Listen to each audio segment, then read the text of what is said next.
I was 56 when I realized my life had become completely silent. Not the peaceful kind of silence, the heavy, invisible kind that wraps itself around your chest and never lets go. My husband and I shared a home, a kitchen, a bedroom, but little else.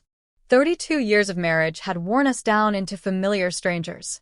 Our conversations were mechanical. Groceries, bills, doctor appointments. Eye contact had become optional. The children were grown, living their own lives. I didn't blame them. I taught them to be independent, and they listened well. But their absence made the house echo. Most days, I didn't know what to do with myself. I read. I cleaned things that weren't dirty. I watched television I didn't care about. Out of quiet desperation, I signed up to volunteer at the local library.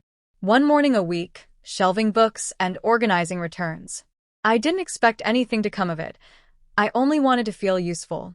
That's when he walked in. He was introduced as a new intern, 19, studying literature at the community college, assigned to help with archive work. When I first saw him, he had a backpack slung over one shoulder, earbuds dangling, hair slightly unkempt. He looked like a boy who hadn't yet been told who to become. But his eyes, there was a calm attentiveness there, unusual for someone so young. "Hi," he said with a grin, extending his hand. "I'm just here to learn the ropes." I nodded politely. "Well, we don't bite. Just a lot of dust and old paper." He laughed, and that laugh startled me. It wasn't remarkable, but I couldn't remember the last time someone had laughed at something I said. Over the next few weeks, we worked side by side. He asked questions, not just about the library system, but about me. What books I liked. What music I used to listen to. If I'd always lived in this town.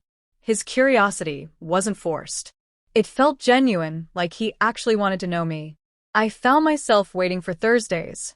I'd pick out a nicer blouse, brush my hair a little more carefully. I told myself it was about professionalism. Once, while rest-hacking a row of return novels, he handed me a copy of Wuthering Heights. "This one feels like something you'd love," he said. "There's something tragic but beautiful about it." I didn't know how to respond, so I just smiled. My heart fluttered, embarrassingly. He couldn't have known I'd read that book when I was his age, back when I believed passion could survive real life. I told myself I was imagining things. He was just being kind. But something in the way he looked at me lingered a little too long. He didn't see a tired, aging woman. He saw something else. And for the first time in years, I wanted to be seen. I didn't know it yet, but that simple desire, so quiet, so human, was about to unravel everything. I kept telling myself it was nothing, that I was reading into things, that a 19-year-old boy couldn't possibly be interested in a woman my age. But denial, like most fragile things, began to crack under the weight of small moments. One Thursday, as we worked in the storage room reorganizing a shipment of old hardcovers, our fingers brushed. It was a trivial accident. But the way he paused, the way his eyes held mine longer than necessary, told me he felt it too. I withdrew my hand quickly, pretending to focus on the shelf labels. My pulse was louder than my thoughts. He didn't say anything. He didn't have to. After that, I started to notice the subtleties. The way he remembered tiny details I'd mentioned in passing. The way his smile would soften when I entered the room. The way he leaned in just a little closer when we spoke, as if I was worth leaning into. It scared me. I had spent years buried in routines, in the quiet resignation of middle age. But now, this boy, this young man, had ignited something that had been sleeping inside me. And it was waking up hungry. One afternoon after our shift, he asked if I wanted to grab coffee. Just casually. "As friends," he said. I hesitated, but only for a second. We sat in a little corner cafe, all brick walls and soft jazz. He asked about my past, my dreams, my regrets, my childhood. No one had asked me those things in years. I found myself talking more than I meant to, my words spilling like water from a long sealed jar. He listened, not politely but deeply. At one point, when I laughed at something silly I'd said, he just stared for a moment. "You know," he said, "your laugh is kind of perfect." I didn't know where to look. The compliment felt dangerous, like the spark before an explosion. I told myself it was harmless. Just words. But I felt the heat rise in my chest. As we walked back to our cars, he slowed down, hands in his pockets. Then, without asking, he leaned in and kissed me on the cheek. It was brief. Innocent even. But it left a burn. That night, I stood in the kitchen making dinner for my husband. He barely looked up from the news. I watched him, his blank expression, his fork scraping the plate, and I felt like a ghost in my own home. My mind drifted back to the cafe. The smile in the boy's eyes. The way my name had sounded when he said it. What terrified me most wasn't what had happened. It was how badly I wanted it to happen again. And so the game began. A dangerous dance on a tightrope, with desire pulling from one side and shame from the other. I told myself I could stop, that it was nothing. But somewhere deep down, I already knew the truth. I wasn't just flirting with him. I was flirting with fire. I avoided the library the next week. Claimed I wasn't feeling well. I thought a little space might put things back in perspective. That maybe, with a bit of distance, the ache would dull, and I'd remember who I was, someone older, someone wiser, someone married. But distance didn't help. It only made me restless.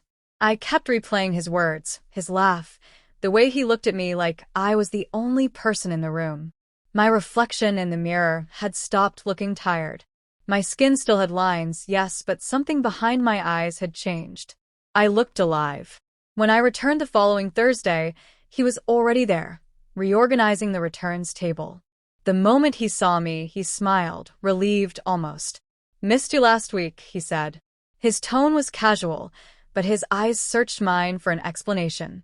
"I wasn't feeling great," I replied softly, my gaze flicking to the carpet.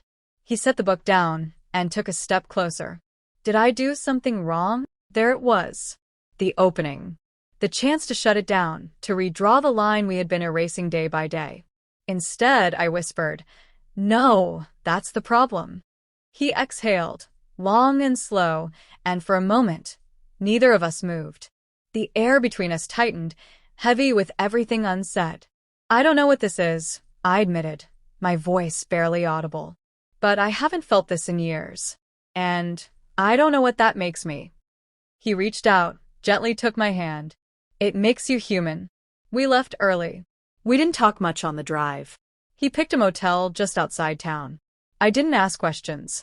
I didn't need romance or poetry. I just needed the noise in my head to stop. Inside the room, he moved with hesitation, as if asking for permission with every glance. I expected to feel ridiculous, ashamed, exposed. Instead, I felt free.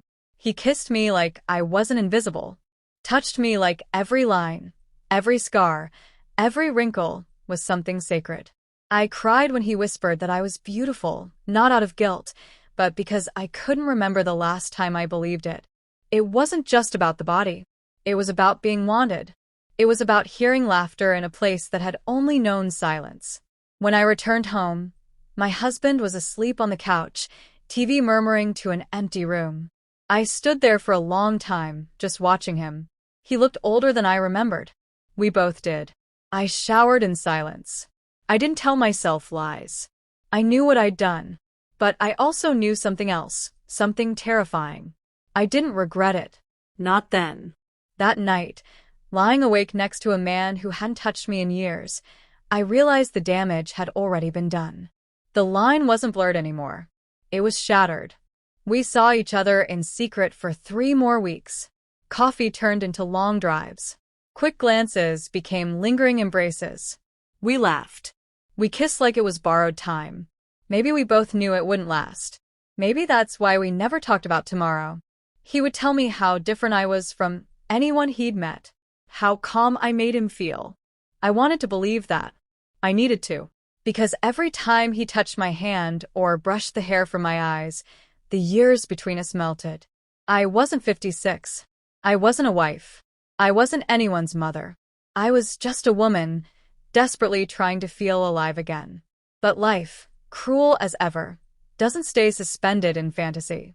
One morning, over coffee, he told me he'd been accepted into a university in another city. A full scholarship. He looked excited, hopeful. I smiled.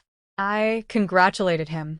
I swallowed the lump in my throat and nodded like I was proud. Because I was. But inside, something wilted. He left 2 days later. We didn't say goodbye properly. Just a quiet hug in the library's back room, one final glance before he walked away. No promises. No illusions. Just silence. I went home that night and tried to return to the life I had abandoned piece by piece. But life had already shifted. A week later, my husband confronted me. He'd found a text I forgot to delete. Just one sentence. "I miss the way you look at me." He didn't yell. He didn't throw things. He just stared at me like I was a stranger. Then, without a word, he packed a pillow and blanket and moved to the guest room. The door clicked shut, and with it, the fragile balance of our life together crumbled. I sat on the edge of our bed, heart pounding, but not from fear, from grief. I had betrayed him. I had betrayed myself. And yet, I didn't know how to regret it. The boy didn't call. He didn't write. I didn't expect him to. That part of my life, our life, had passed like a dream fading in daylight.